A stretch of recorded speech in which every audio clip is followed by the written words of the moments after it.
Hi, Paul here.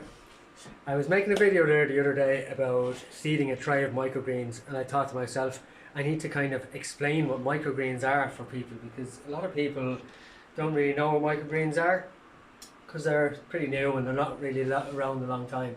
So, what are microgreens? Most vegetables, herbs, and some flowers, when they're young, when they're little seedlings, are really tasty, tender, and high in nutrition. So microgreens takes advantage of this, and we grow in dense trays. But you can grow basically near anything as a microgreen. So the choice of what you're eating nutrient-wise and stuff like that expands a lot. So you're making a lot of new nutrients available to yourself. The likes of radish, which is really high in nutrients. You wouldn't really eat that in your diet, but with microgreens, you're eating all this. You're eating lots of things. Radish, like the radish, has a bit of a zing to it. It's a bit spicy. And that's kind of the same throughout the whole microgreens. They have a hint of the taste of the fully grown vegetable or whatever, but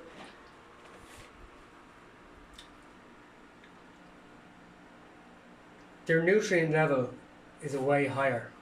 So they're a superfood.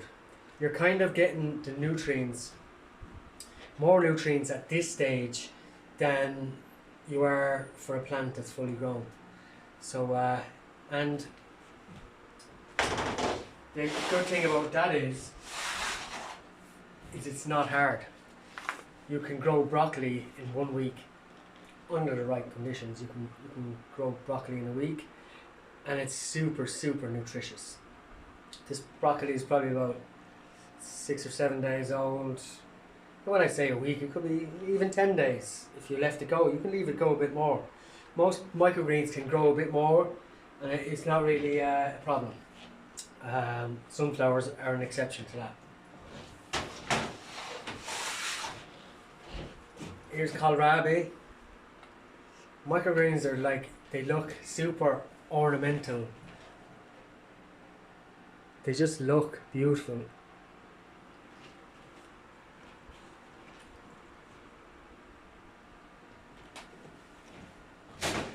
So you don't need a room like this to grow microgreens. You don't need all of this. Really, what you need is a light source and a timer and good airflow in the room. A few trays.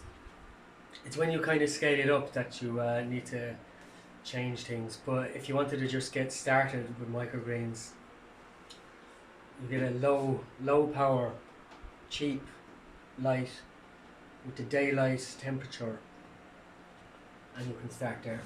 I'll be making a lot more videos about microgreens. I'll seed them, and I'll go through a lot of different ways and a lot of different pitfalls that you can avoid when you're starting out with microgreens, because I fell into every one of them.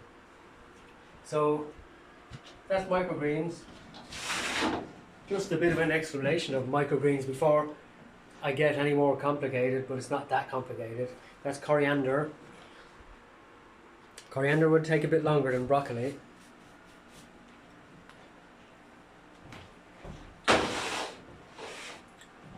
So, if you want to learn about microgreens, please like, share and subscribe to my channel. And if you want to get started, keep an eye on my channel, or message me if there's something that you're just thinking about, because I know when something is very new to you, you can kind of overcomplicate it in your head. So yeah, like, share and subscribe. Thanks.